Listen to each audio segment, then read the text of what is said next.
Assalamualaikum warahmatullahi wabarakatuh. Saya Rika Ardia Pramesti akan mempresentasikan jurnal mutu pangan yang berjudul Analisis Pemenuhan Persyaratan Food Safety System Certification 22.000 di Industri Kemasan Pangan sebagai tugas presentasi dari mata kuliah pengawasan mutu pangan. Kemasan pangan merupakan salah satu sumber bahaya keamanan pangan yang dapat berupa bahaya biologi, fisik, dan kimia, sehingga dalam pembuatannya perlu memperhatikan sistem manajemen keamanan pangan, salah satunya Food Safety System Certification 22.000 atau FSSC 22.000.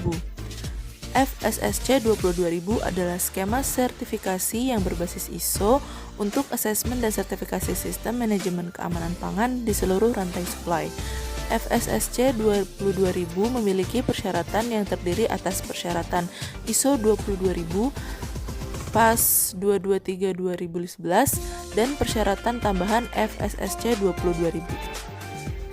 Lokasi penelitian dilakukan di PT XYZ yang merupakan produsen kemasan pangan dengan bahan dasar plastik HDPE atau High Density Polyethylene dan pewarna untuk produk minuman.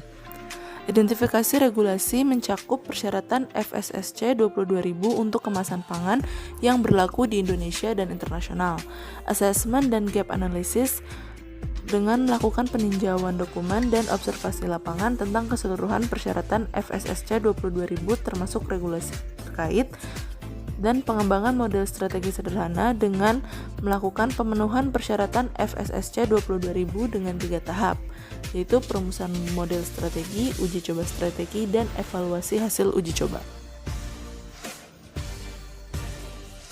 Pemenuhan persyaratan dan rekomendasi di PT XYZ sudah mengimplementasikan 63% dari keseluruhan persyaratan FSSC 22.000 dengan skema sertifikasi FSSC 22.000 yaitu ISO 22.000, PAS 223/2011, dan persyaratan tambahan, di mana dari 3 skema sertifikasi itu tidak ditemukan ketidaksesuaian major dan minor. Implementasi pemenuhan persyaratan ISO 22.000 di PT XYZ sudah menerapkan 55% pemenuhan dari persyaratan ISO 22.000 dan sudah memenuhi persyaratan dalam ISO 22.000/2005.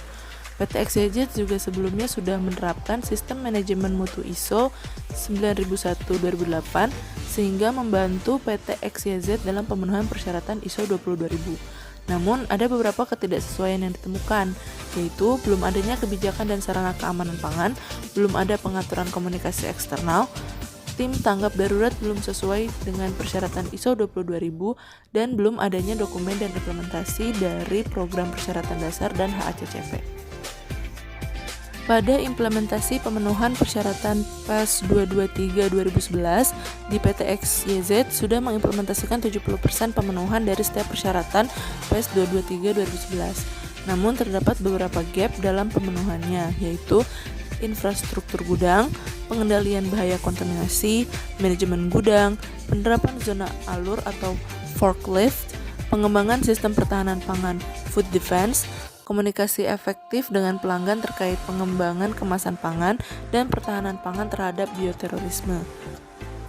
Implementasi persyaratan tambahan di PT XYZ sudah menerapkan 20% dari persyaratan tambahan. Namun ada beberapa gap, antara lain belum adanya penetapan spesifikasi keamanan pangan untuk vendor jasa, deskripsi tanggung jawab atau job description setiap personil terkait keamanan pangan, dan pemenuhan persyaratan regulasi spesifik belum mengacu pada regulasi yang baru. PT XYZ menunjukkan bahwa terdapat gap dalam pemenuhan persyaratan FSSC 22.000. Berdasarkan analisis terhadap gap tersebut, disimpulkan bahwa belum adanya sosialisasi yang baik tentang sistem manajemen keamanan pangan sehingga berdampak pada kurangnya keadaan personil, infrastruktur yang belum sesuai dengan kebutuhan sistem manajemen keamanan pangan, dan diketahui bahwa dokumentasi belum seluruhnya sesuai dengan sistem manajemen keamanan pangan karena baru menerapkan sistem manajemen mutu. Rekomendasi untuk pemenuhan gap persyaratan ISO 22.000 yaitu dengan mengembangkan sistem komunikasi yang baik dengan pihak eksternal dan sistem tanggap darurat, terutama pelanggan, supplier, dan regulator. Komunikasi yang dibangun dengan pelanggan yaitu mengenai identifikasi persyaratan keamanan pangan, meliputi karakteristik produk yang akan dikemas dan aplikasi proses serta penggunaan kemasan di pelanggan.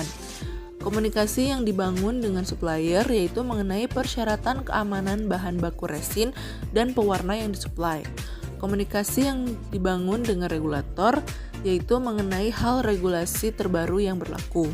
Lalu, sistem tanggap darurat yaitu memastikan bahwa keamanan pangan dari kemasan yang diproduksi tetap terjaga meski dalam keadaan darurat seperti bencana alam atau kejadian sabotase. Rekomendasi untuk pemenuhan gap persyaratan PAS 223/2011 yaitu dengan melakukan perbaikan infrastruktur gudang sesuai dengan persyaratan PAS 223/2011, pengendalian bahaya kontaminasi, manajemen gudang, pengembangan sistem pertahanan pangan, dan komunikasi efektif dengan pelanggan terkait pengembangan kemasan pangan.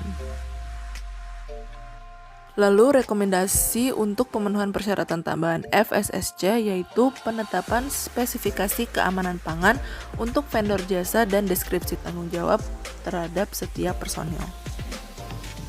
Model strategi sederhana dalam pemenuhan persyaratan FSSC 22.000 di PT XYZ yaitu dengan melakukan perumusan menggunakan pendekatan Plan Do Check Action atau PDCA.